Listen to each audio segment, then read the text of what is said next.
Can Heal family. So yesterday I was walking in a blizzard. So am I exaggerating? Maybe a little bit, but it was cold and it was snowing here, and I desperately needed to walk for my mental health, and I squeezed in a walk about 7, I don't know, it was a little after 7 o'clock. And it's kind of nice sometimes when that cold air hits you, and I don't know, it just kind of wakes you up and stimulates my brain, right? And just makes me more intentional about the walk, because I'm more focused on my body and making sure it's staying warm. But anywho, I made this great connection and I want to share it with you. I was walking and I was thinking about the relationships I've had and how I've just pretty much settled for these relationships where the person, well, I was with them, but I never really saw them. Does anybody relate to that? Like, you're in this relationship and you see the person when it's convenient for them, like you take what you can get, kind of a thing.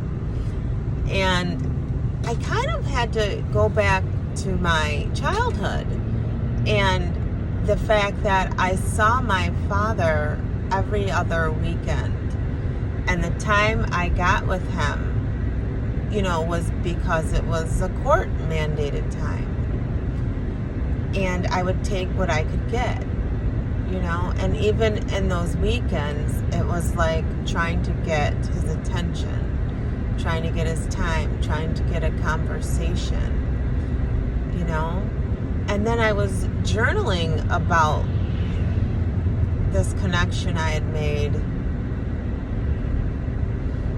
And I remember specifically, my dad used to smoke Salem 100 Light Slim in the green pack. And he would ask me to go to the store for him. And I used to be so excited that he asked me to do something for him. Or he used to drink his rum and Coke, and he would want me to mix the drink.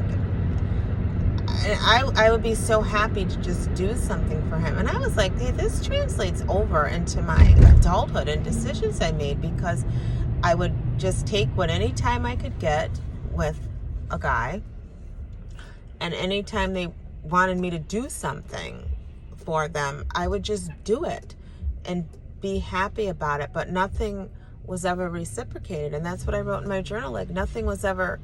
No one ever did anything for me. And I've always just taken what I could get. Yeah. And was happy about it. And I remember my mom used to tell me, oh, anybody would drop a little crumb and you'd go for it, You'd be so happy about just any little bit of attention. And when it comes down to it, God gives me all the attention every day, all day long. And to think that I thought that, saying I had a boyfriend, but seeing them every other week or every 5 days or whatever it was healthy. It's just oh my gosh. But I just kind of related this to my childhood, and this is the time I had to try to make myself be seen, so my dad would pay attention to me, or try to make myself stand out, and just jump through all these hoops.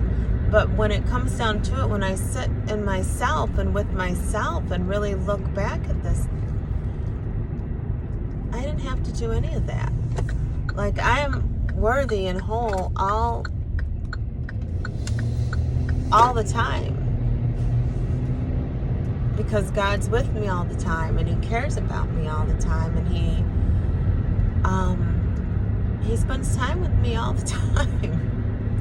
So I don't have to try to make someone notice me or want to feel like I have to do things for people, in these relationships to get them to notice me or to feel valuable or worthy to be in their presence.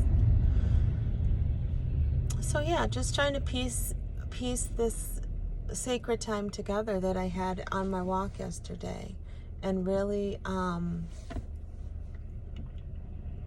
understand that the pattern that I experienced growing up with this allotted time to spend with him, because there was never time outside of the scheduled visitation that we'd have,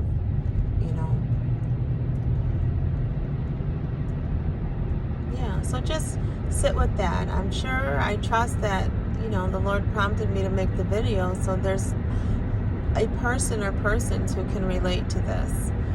And my takeaway from my walk and my journaling last night was that any part of my day or any time that I spend with a person, I get to choose that time. I don't have to just be with you when you want to spend time with me. So now what I'm doing is I'm going back over situations I've been in, and it's always been under the other person's terms. And I get to make decisions. I get to decide. And that's another thing. When you come from trauma and abuse and things like that, you can never make a good decision for yourself. That's how I've experienced it, and it's interpreted in my life. Like, I can never make these good decisions for myself. And today, I've been working on that, and making decisions that are right for me, and not doing things because it's right for someone else, or it fits in their schedule or their timeline, or it's just going to benefit them. So these are just the things I'm sharing with you today, and thank you for listening to me process my walk and my journal time. And that's about it. I'm thankful for you all for listening and growing with me and being on this healing journey with me. It's a sacred time. It's a sacred time. Whenever you get with yourself and think and let God guide your thoughts, and have these intentional thoughts, thoughts that I chose to have, not these self-deprecating negative self-talk that comes through our mind. But when you take time to go on a walk or journal, and you get to think about what you're thinking about and take it to the Lord and let him help you work through it, it's a good thing. It's a good thing you can help family. It really is. So let's sit for God. Go for God. I've got some tea here.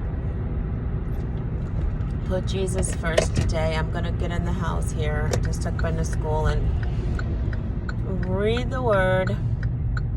Read the good word of the good Lord. So I love you. Always remember, true healing begins with self-love. Why? Because God is love and he lives on the inside of you. We'll talk soon. Bye.